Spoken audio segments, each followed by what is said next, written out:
Morning students, जैसा कि अपनी क्लास में चल रहा है पुनर्जागरण के कारण। चूँकि पुनर्जागरण के कारण कल वाली क्लास में एंड हो चुके हैं। अपन ने खूब विस्तृत रूप में पुनर्जागरण के कारण देखे हैं कि क्या कारण थे जिसके कारण भारत में एक पुरातन रूढ़िवादी जो व्यवस्था चली आ रही थी उसका अंत हुआ और एक नई प्रकाशयुक्त अंधविश्वास से हीन एक व्यवस्था की शुरुआत हुई। वो अपन देख चुके हैं। आज देखते हैं अपन भारत में पुनर्जागरण किस प्रकार शुरू हुआ, किस प्रकार प्रारंभ हुआ। भारतीय पुनर्जागरण को शुरू में सामूहिक सहयोग नहीं मिला था। शुरू में कुछ प्रतिभा संपन्न, उदार विचारवान एवं दृढ़ संकल्पवान लोगों का ही भारतीय पुनर्जागरण को सहयोग मिल पाया था। 6ठी शताब्दी ईसा पूर्व में प्रथम में महात्मा बुद्ध व महावीर स्वामी ने भी व्यक्तिगत रूप से भारतीय समाज व वैदिक धर्म की बुराइयों के विरुद्ध आवाज़ उठाना शुरू कर दिया था।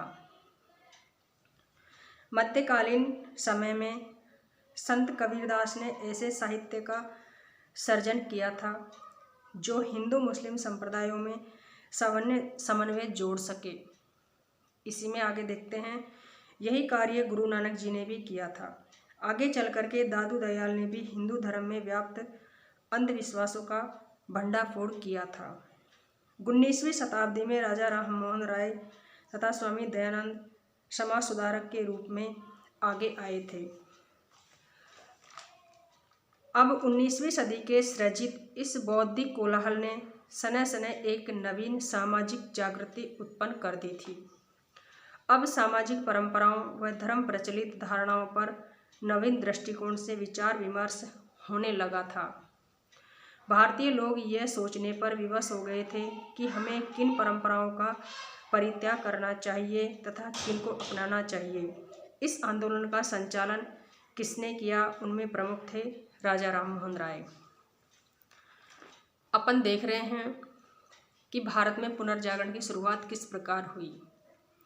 चूँकि अपन शुरू से ही देखते आ रहे हैं कि जब जब समाज में हीनता या अंधविश्वास व रूढ़िता की भावना की शुरुआत हुई, तब तब कई प्रकार के संत, सुधारक एवं विचारकों का उदय हुआ और उन्होंने समाज को एक नई व्यवस्था या नई दिशा प्रदान करने का कार्य किया, जिसमें कई थे जैसे राजा राममोहन राय, स्वामी दयानंद सरस्वती, गुरु नानक आदि। कई ऐसे संत, कबीर जी ऐसे संत हुए जिन्होंने, जैसे संत कबीर जी है, उन्होंने एक ऐसे साहित्य की रचना की जिससे कि हिंदू एवं मुस्लिम संप्रदाय में एकता की भावना की शुरुआत हो सके और किसी प्रकार का कोई मनमुटाव नहीं रहे।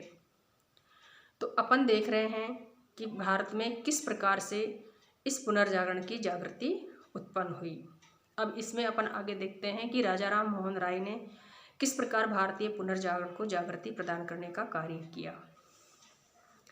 राजा राममोहन राय तथा उनका ब्रह्म समाज, जो कि 1774 ईस्वी सन से 1833 ईस्वी सन के बीच कार्य करता रहा। राजा राममोहन राय ने ब्रह्म समाज की स्थापना की थी। राजा राममोहन राय ने ब्रह्म समाज की स्थापना करके सामाजिक तथा धार्मिक बुराइयों दोनों पर विचार व्यक्त किए थे। राजा राममोहन राय भारतीय पुनर्जागरण के लिए एक अग्रदूत सिद्ध हुए थे। वो आधुनिक भारत के जनक कहे जाते थे। इस जागरण की धारा को स्रवित करने का सारा श्रेय उन्हीं को जाता है। इसी में आगे देखते हैं, डॉक्टर नंदलाल चटर्जी के अनुसार राजा राममोहन राय अम्लान अतीत और उदीयमान भविष्य, स्वार्थी रूढ़िवादी तथा क्रांतिकारी सुधार, अंधविश्वास, पृथकतावाद तथा प्रगतिवादी एकीकरण, संक्षेप में हम प्रतिक्रियावाद तथा प्रगतिवाद के मध्य की एक मानवीय कड़ी उनको मानते हैं।